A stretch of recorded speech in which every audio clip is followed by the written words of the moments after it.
announcements I want to cover. One is I want to make sure you're aware of our church app. So on our phone, you should be able to get the Vine Church app. That's a place where you see up there, you can text that and get our app. Good place for you to connect with like our contact card. Let us know if you're new to our church or if you have different prayer requests or something like that that we can be praying for you about.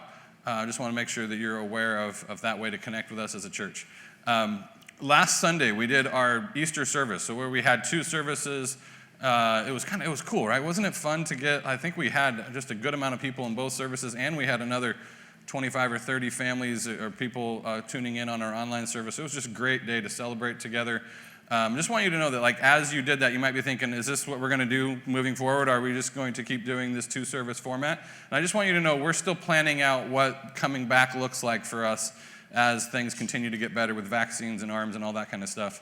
The next step, I just want to make sure you're aware of, the next step we have towards reopening is opening up our kids ministry.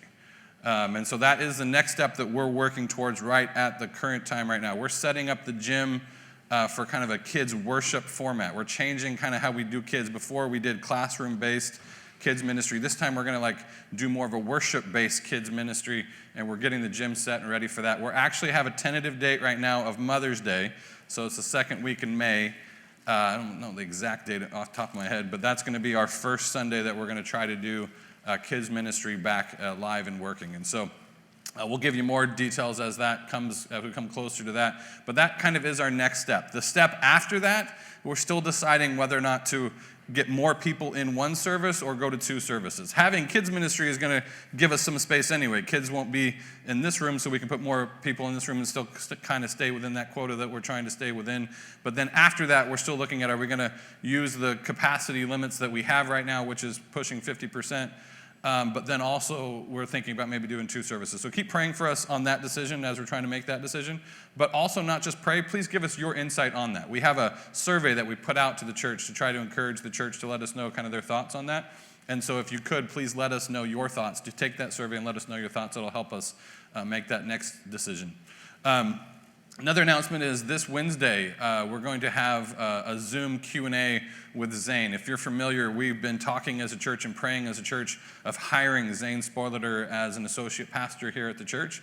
And so we've been talking through and praying through this and had multiple meetings regarding this over the course of the past few months. But we're going to actually, all of that is leading up to a May 2nd or the first Sunday of May taking a vote on this, hoping that if God continues to move down this path like he seems to be, that Zane could then give a month notice to his job, and come June he'll be able to start here at the church. So this meeting that we're having this Wednesday is just kind of a final church-wide meeting for anyone to get any question they have about this hire answered. And so we've tried to answer everything we can so far.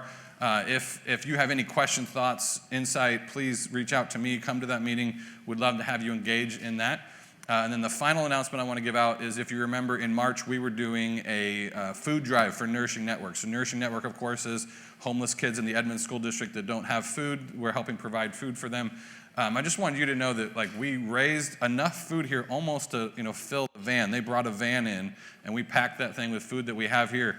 And on top of that, I want to make sure I get this number right. I believe it's $4,300 or more than that was raised on top of the food that you saw here on the stage.